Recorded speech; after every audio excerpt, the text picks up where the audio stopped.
Salut à tous et bienvenue dans l'Antre. On se retrouve aujourd'hui pour une nouvelle présentation de réplique d'Airsoft. Cette fois-ci, c'est une réplique qui vient de chez Zion Arms. Qu'est-ce que c'est encore que ça, Zion Arms? Eh bien, on va le voir ensemble, comme d'habitude. Allez, c'est parti.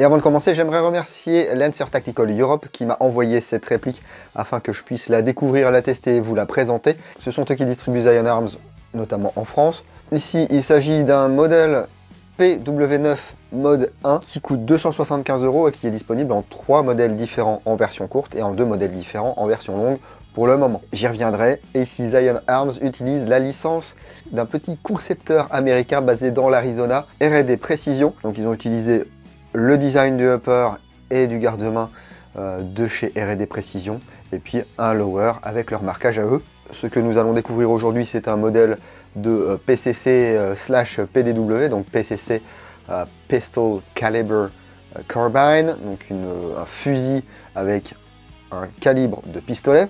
Là en l'occurrence pour le vrai modèle du 9 mm, nous on sera toujours sur du 6 mm full plastic jacket, et PDW, Personal Defense Weapon, donc une arme de défense personnelle. Le PCC, ça existe depuis très longtemps. Au niveau de l'airsoft, c'est vraiment, je trouve, l'ARP9 de chez GG qui a vraiment lancé le truc. Et comme ça a bien fonctionné, ben, tout le monde s'y est mis après, même si l'ARP9 n'était pas le premier PCC disponible en airsoft. Et avant de vraiment rentrer dans le vif du sujet, j'aimerais remercier également NaturaBuy qui sponsorise cette vidéo afin qu'elle ne soit pas coupée de publicité YouTube. NaturaBuy, le marketplace de l'outdoor, la pêche, la chasse, le camping, le tir et bien sûr l'airsoft. Avec plus de 30 000 références d'articles neufs ou d'occasion vendus par des pros ou par des gens comme nous autres airsofters, voilà, des particuliers. Il vous suffit de créer un compte, c'est gratuit, et ensuite vous pouvez vous mettre à acheter ou à vendre des choses sur NaturaBuy et à profiter non seulement de la plateforme, du site internet qui vient d'être refait, et vous pouvez créer votre petite boutique, voilà, entre guillemets, et vendre par exemple des répliques d'airsoft ou du matériel sans avoir peur que votre compte Vinted ne se fasse ban. Lorsque vous vendez un objet, c'est vous qui en fixez le prix, mais n'oubliez pas que NaturaBuy fixe une commission de 10%, mais vous pouvez profiter de tous les avantages, les enchères, le paiement plusieurs fois, et puis les 30 jours de garantie euro et remboursés. Bon, n'hésitez pas à aller faire un petit tour, les liens sont dans la description de la vidéo et sur le premier message sous cette vidéo. Alors voyons voir ce qu'il y a dans la boîte. Donc une boîte assez classe, ici noire avec le logo Zion Arms en surimpression. Ici une sorte de petit circuit imprimé. Alors on va commencer par le BB Loader. Voilà, on va mettre à peu près 200 billes là-dedans. C'est un modèle intermédiaire entre le full chargeur M4 et puis celui qui fait 90 billes. Ensuite, bien entendu, un patch Zion Arms. Il est petit, mais il est joli. 2 cartes pour le MOSFET Nebula, il y en a une en anglais, une en français.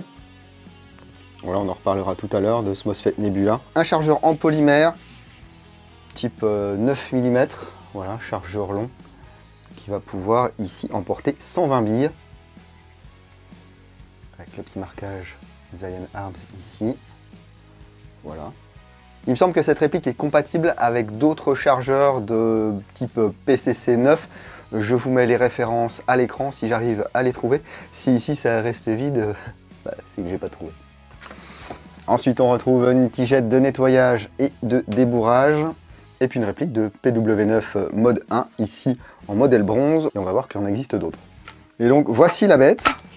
Voilà, ce petit Zion Arms R&D Précision PW9 mode 1. Il existe d'autres modèles et tout, je vais pas en parler. Là on va parler vraiment du mode 1. Ici en modèle bronze, prix public conseillé 275 €, je vous le disais en début de vidéo. En version courte comme ceci, il existe donc en bronze, en noir et en chrome.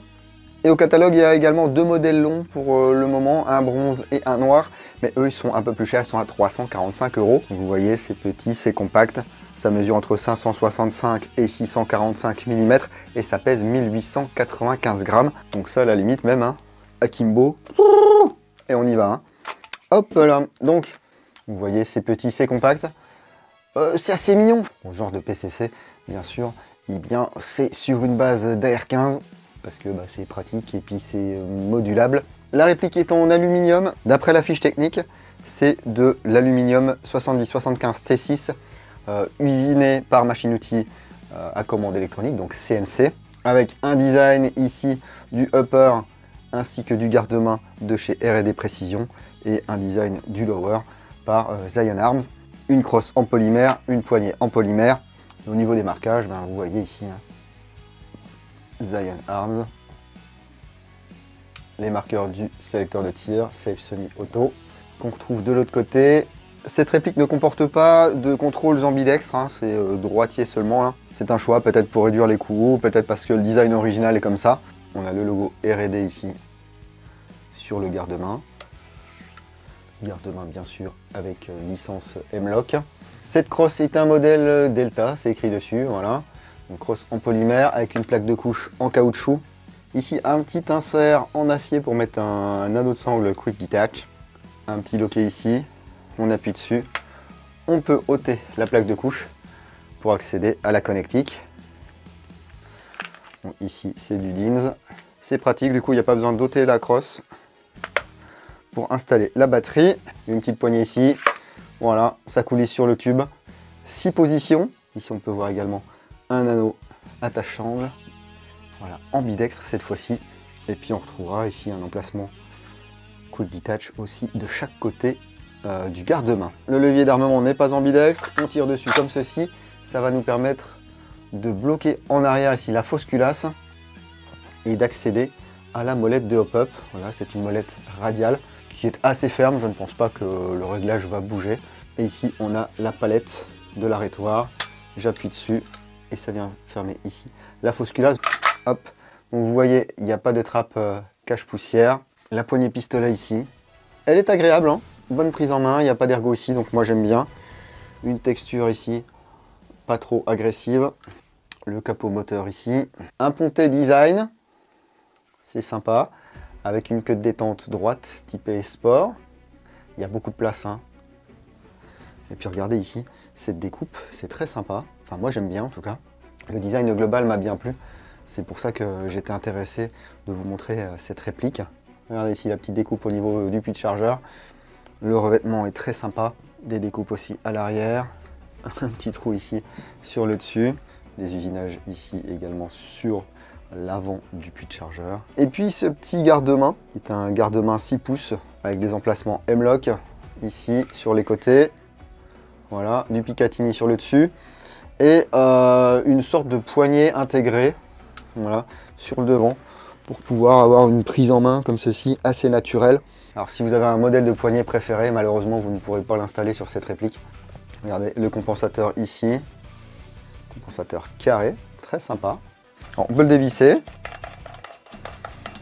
Voilà, il est monté sur un filetage au pas de 14 mm anti-horaire. On voit, hop là, le canon interne ici.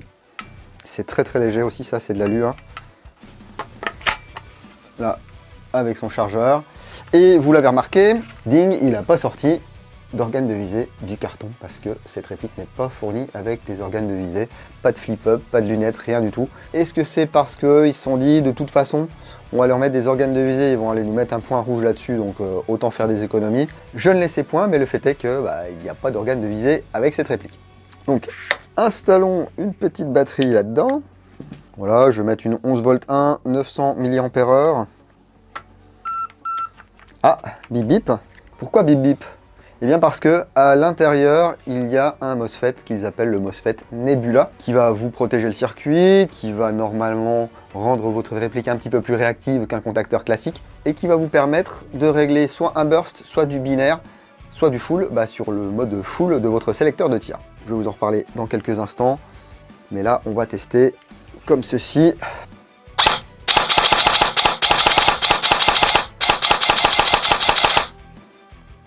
Full.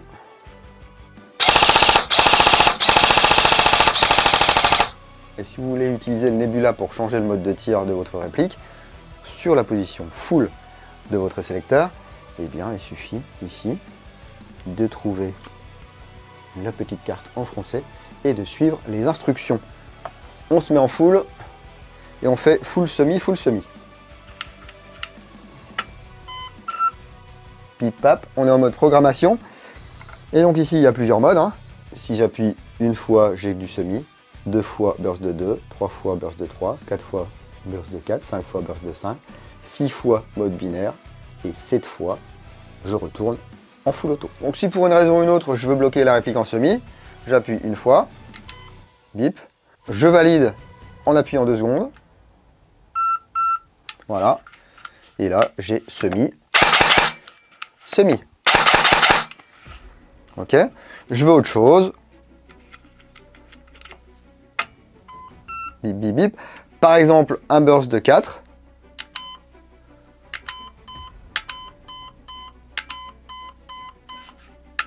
Je valide. J'ai un burst de 4. Je veux du binaire.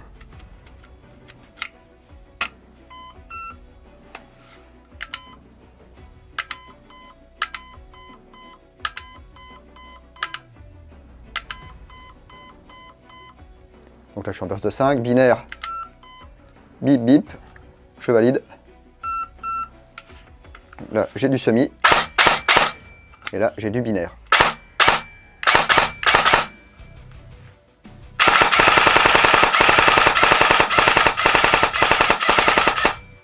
Bon, c'est du full, quoi. Hein. Je veux du full.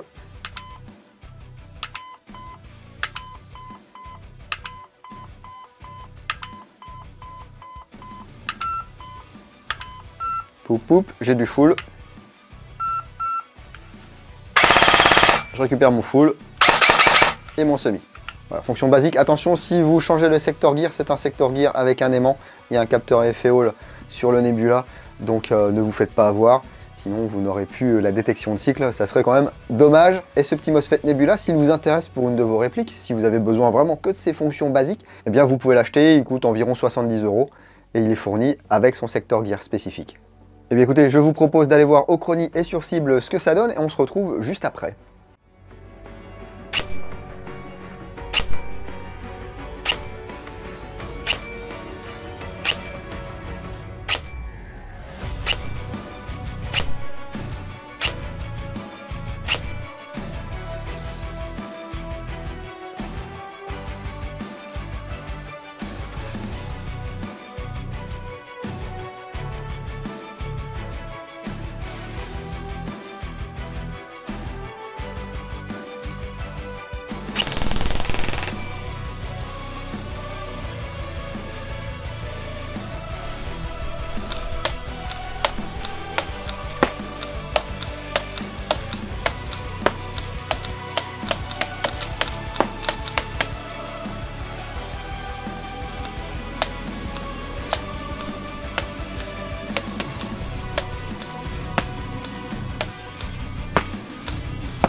Bon bah écoutez, c'est pas trop mal. Je me suis permis de mettre une batterie un petit peu plus longue et un petit peu plus péchue pour faire mes tests Chronie. C'est juste que la petite était déchargée et je voulais pas perdre de temps. On est bien sous les 350 fps, donc ça c'est cool. Vous allez pouvoir directement aller en CQB ou ailleurs, hein, en sortie de boîte. Il n'y a pas besoin de modifier des trucs. Bon, au niveau de la portée en CQB, ça passe bien. Si vous allez en forêt, il faudra peut-être changer le joint. Le canon est assez court. Je sais qu'il y a des répliques avec des canons courts qui ont d'extrêmement bonnes performances. Le hop-up lève bien les billes, il n'y a pas de souci. Lors de mes tests, j'ai utilisé de la 0,25. Jusqu'à 35 mètres, aucun souci. À 45 mètres, ça commençait à devenir un petit peu plus compliqué. J'avais parfois des billes qui montaient un peu trop, qui descendaient un peu trop, qui partaient à gauche ou à droite. Donc, comme je fais mes tests de tir en sortie de boîte, il n'y a rien qui est nettoyé, ça peut être un petit peu de gras sur le joint. Hein. Si vous n'êtes pas satisfait d'avoir une réplique qui sort 1 joule en sortie de boîte, que vous voulez plus, que vous voulez moins, eh bien on peut changer le ressort assez rapidement. Il suffit de prendre un long tournevis à empreinte cruciforme.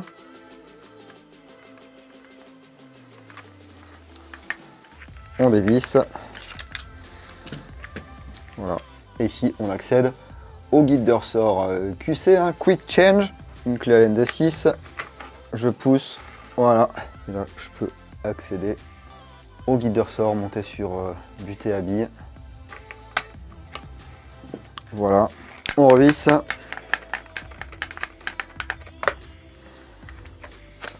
Et voilà le travail. Donc si vous aimez les PCC, les PDW, et bien cette réplique Zion Arms PW9 mode 1 sous licence R&D Précision peut vous intéresser ou pas. Ça c'est à vous de me le dire dans les commentaires de la vidéo. Est-ce que vous seriez prêt à mettre 275 € dans cette réplique ou 345 dans le modèle long? Qu'est-ce qui vous plaît? Qu'est-ce qui ne vous plaît pas? Est-ce que vous avez déjà acquis un exemplaire de PW9 mode 1? Est-ce que vous en êtes content? Est-ce que vous n'en êtes pas content? Si c'est pas dispo par chez vous, il suffit juste de demander à votre boutique d'en rentrer et puis ils sauront où les trouver. Alors, je ne vais pas vous lire une fiche technique, mais dans la gearbox, on nous dit qu'il y a des engrenages montés sur roulement 8 mm, c'est du 18 pour 1, qu'il y a un moteur high speed à aimant néodyne 19 000 tours minute, que le canon est un 603 en laiton et qui est poli. Alors 603, on va voir.